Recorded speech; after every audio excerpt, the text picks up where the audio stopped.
Hello, everyone, and welcome to the Tuesday edition of Advisory Live, powered by Nasdaq IR Insight. I'm your host today, Lori Coulombe, and joining me from our Nasdaq Advisory team is Masood Ghazi. Welcome back, Masood. Hi, Lori. How's it going? It's going well. Thanks for joining us today. Absolutely. So let's get started by talking about what's going on in the global markets. What are you seeing? Yeah, sure. So U.S. equity markets are continuing to see fresh highs. Japan's Nikkei index top levels last seen in 1996. U.S. equity markets are up roughly 20% since the November elections. The Hang Seng index of Hong Kong is hitting highs last seen in 2014 and reaching levels seen last decade ago. So global equity markets are definitely on the rise. Four tailwinds. One, we have the Trump administration constantly deregulating the economy. Two, we have massive tax cuts that are being talked about currently in the process of being perhaps legislated soon. Three, we have global growth. From China yesterday, we heard that production levels are robust and that the economy is set to grow about 7%, which is over and above expectations. And finally, we have accommodative monetary policy across global central banks, which the trend seems to be reversing, at least in the United States.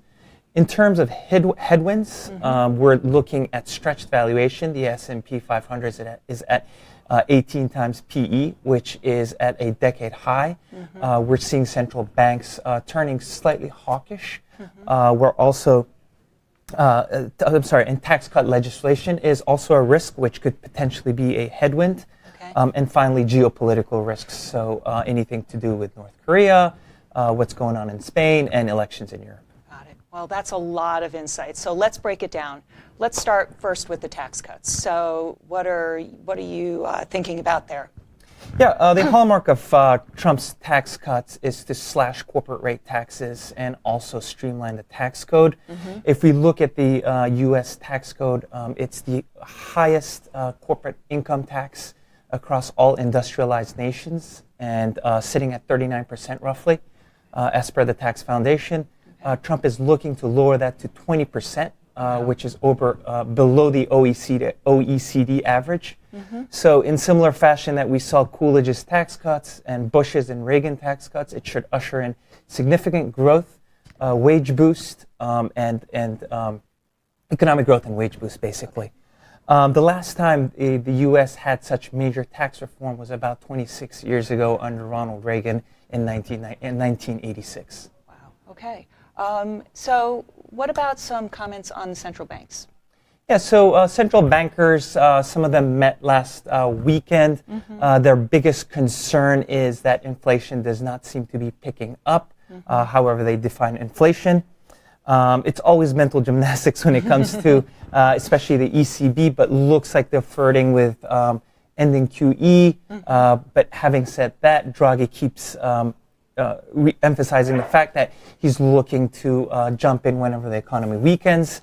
Yellen reiterated that interest rate hikes are still on the table, and December rate hike odds are over and above 70% currently. An interesting development is Trump has been interviewing potential Fed central bankers. He met with John Taylor of the Taylor Rule at Stanford. He is extremely hawkish, and it kind of goes against what he campaigned. And the reason why we're seeing an uptick in Treasury yields over the last few days is potentially the markets are pricing in John Taylor as the next Fed Reserve Chairman. Okay.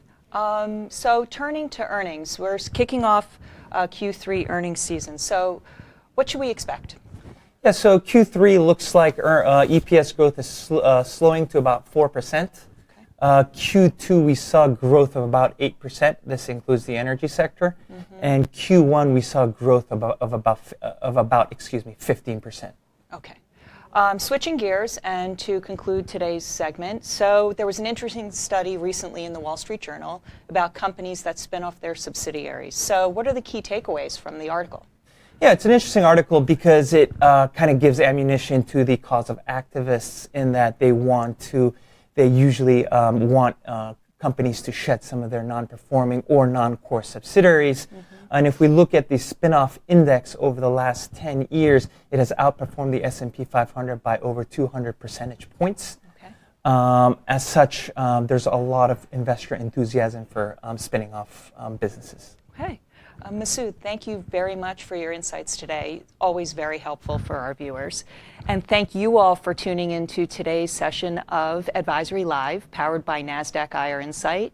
You can follow us on Twitter at MyCorp Solutions and learn more about our advisory team on our website at business.nasdaq.com. Join us again on Thursday when we'll be speaking with Mike Kratke, advisory team analyst, about what's going on in the biotech and pharma sector. Thank you all and have a great day.